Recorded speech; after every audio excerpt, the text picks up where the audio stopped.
Right, well, now that's been sorted. It's time to get back to business. And yes, I have finally got both my hair and beard trimmed. Now, I know I said I was going to be away for about a month. I should first apologise for it turning into 2 months at the time of this video is out. But now I'm back, which feels great. Also, while I did say in my last major vid that I wanted to move away from gaming related content, I just couldn't bear waiting any longer and wanted to play the next game in the side series that I'm doing. Which, if you haven't had a chance to see yet, be sure to click on the card that should direct you to the last 2 vids that I've done so far. Anyway, enough dicking around, let's just get into this. So, I covered in my last Sonic video that I'm unfortunately one of the few souls that doesn't entirely see why Sonic CD is as praised as it is. That's not me saying that I didn't have fun when fully experiencing Sonic CD for the first time, but while I was in the process of making that video, I was just craving to get into Sonic 3 and Knuckles since I've had more memories with that game and figured it would be a lot more easier and more pleasant time. Well, thankfully, my thoughts and presumptions remain true, as not only did I think that this game was just as fun as it was when I played it at a younger age, but it was the first time for me to play Sonic 3 as a full package rather than the 2 separate cartridges when they first came out. To give some better context, shortly after the release of Sonic 2, development for the next game began in January of 1993 and was originally going to be an isometric game with 3D graphics, similar to the next game I'm going to be covering after this, but anyway, they ended up changing it into a traditional 2D adventure due to time restraints. In fact, it seems as though Sonic 3 had a pretty troubled development since this was planned to be Sonic's biggest adventure yet, but due to those restraints, alongside the cost of the cartridges and not to mention a promotional deal with McDonald's, the game was split, allowing the team time to finish the second half of the game, which was released as Sonic and Knuckles, which also sported a lock-on adapter allowing you to attach Sonic 3 to the cartridge, giving you the full version of the game now under the new title Sonic the Hedgehog 3 and Knuckles. So before getting into the actual game itself, there is one aspect I want to praise Sonic 3 for, and that's the save system.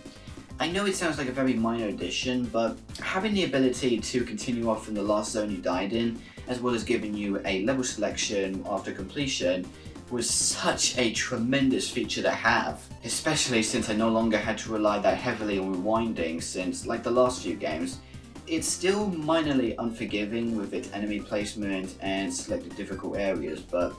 I'm not going to spend so much time on that since it's pretty evident at this point that games back then weren't as forgiving as they are now. As for the plot of Sonic 3 and Knuckles, it takes place relatively after Sonic 2.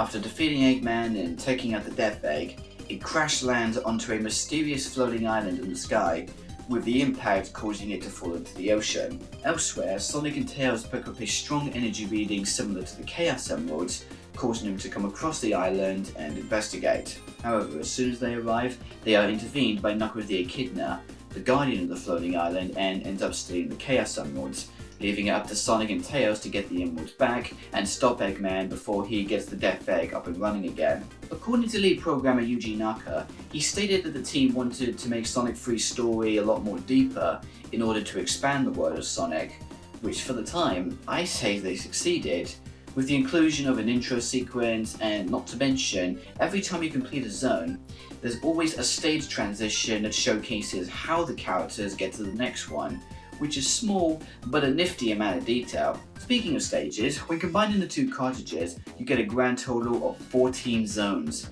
most of which have been scaled to be as 3 times as large as Sonic 2's zones, allowing them to show off not only the amazingly updated visuals, but also the numerous amount of pathways, set pieces, and secrets that can be discovered through the various abilities each character provides. Yep, there are 3 playable characters consisting of Sonic, Tails, and newcomer Knuckles that behave relatively the same, but contain minor additions that help to make their adventures unique from one another. Sonic is practically the same as he's always been, except they added a technique called the Insta-Shield, a razor-like shield that, for a split second, can help with taking out enemies or item boxes with a little more range and protection. With Tails, unlike in Sonic 2, he can actually fly for a short period of time, essentially making him useful for exploration and getting to hard-to-reach places.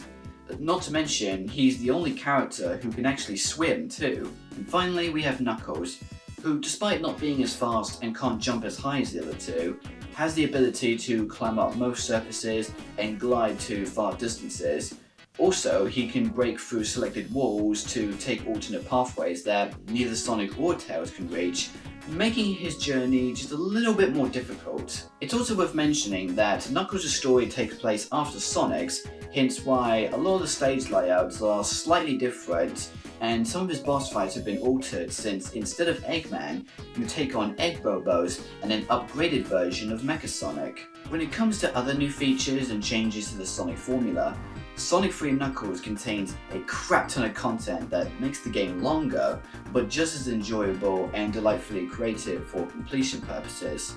So I'll go through a large chunk of them now. First off, in conjunction with the boss fights at the end of every zone, there are also Act 1 mini-bosses. While some are pretty easy and straightforward, and some can be a bit of a drag and annoying, it's nice that they added them as an extra activity that also nicely reflect off the zone they are placed in. Secondly, while a number of items from past Sonic games return, Sonic 3 replaces the standard shield with a trio of new barrier-like power-ups called elemental shields, each of which not only protects you from a certain type of attack or hazard, but when playing as Sonic, they give you a new means to attacking or maneuvering throughout the stage, so it's always a delight whenever I come across these in item boxes or earn them through bonus stages. Speaking of which, this is a great chance to talk about the replacement of the special stages through checkpoints. So instead, depending on how many rings you have and after jumping into the circling stars, you are taken to one of 3 bonus stages, each with its own gimmick as a means to earning more rings, lives, and said elemental shields.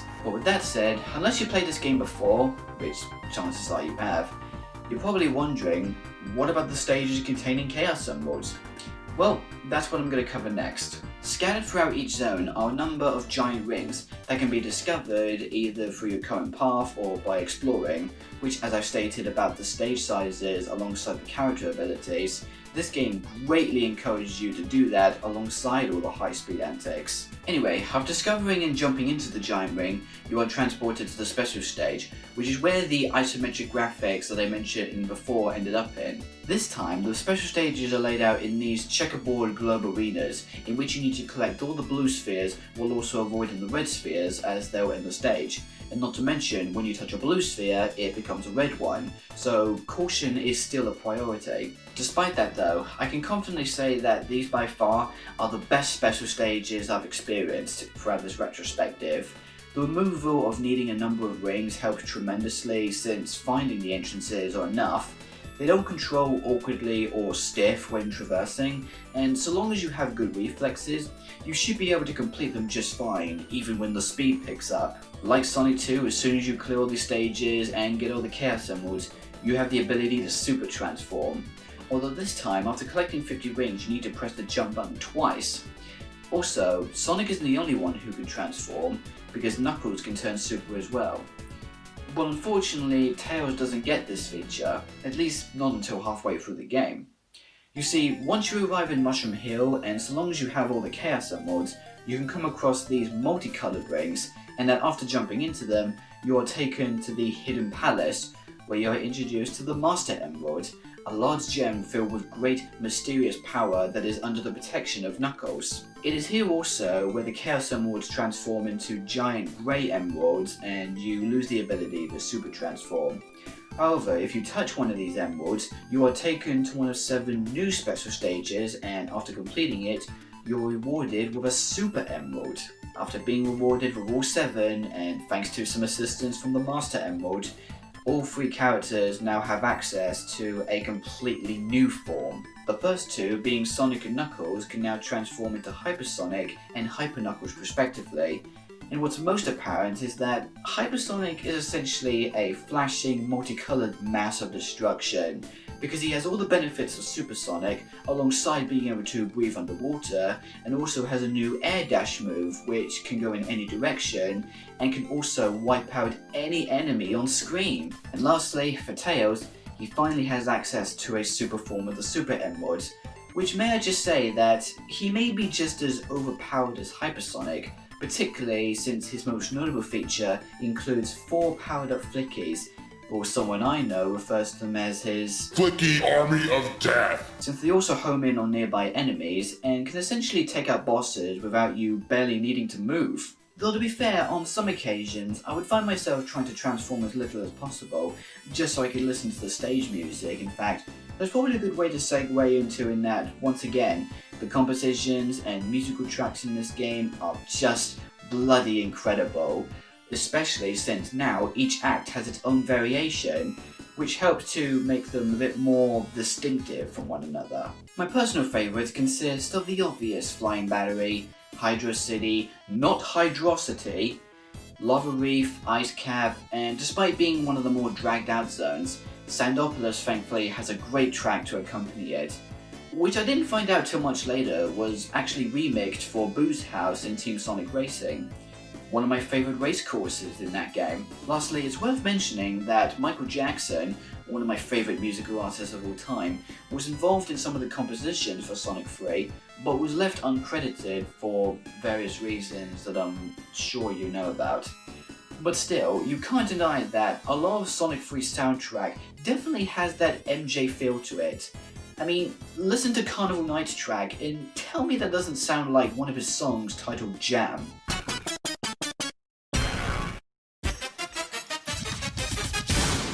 So with that said, alongside everything else,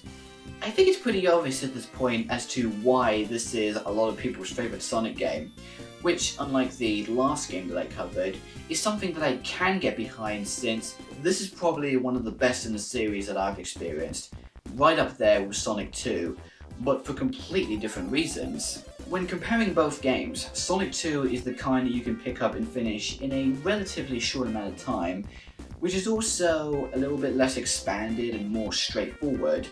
but has a very vibrant and cartoony-like nature that heavily encourages speedrun enthusiasts, and for more reasons feels a lot more satisfying in its endgame without the Chaos Emeralds. While Sonic 3 and Knuckles is a completely different beast altogether, with its larger, more adventurous zones that encourage exploration alongside high-speed action. The multiple characters each bring something different without drastically changing the basis of the game's structure,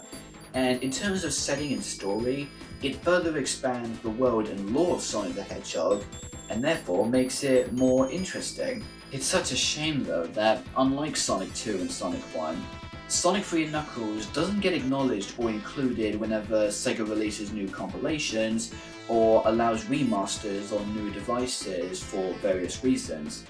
including the Michael Jackson controversy. To that I say, come on Sega, nobody cares and we've moved on from it. Even Christian Whitehead, the man responsible for those remasters, had a proof of concept, and there was even a petition back in 2015.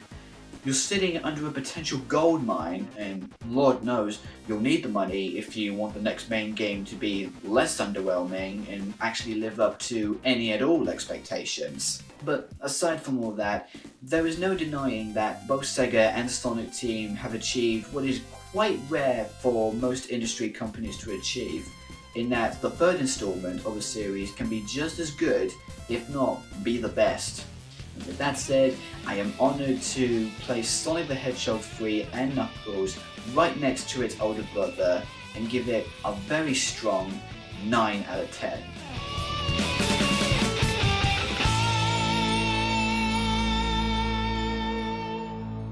I should also quickly mention that while I was in the middle of finishing the script for this vid, I came across this fan-made remastered version of Sonic 3 and Knuckles under the name Sonic 3 Air, which stands for Angel Island Revisited,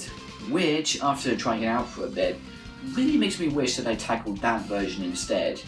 With the addition of widescreen support, a plethora of options for music and gameplay, alongside other tweaks that essentially make it the definitive version of Sonic 3. But still, that kind of further shows that non-PC folks have it pretty rough when trying to experience the whole collection of classic Sonic games,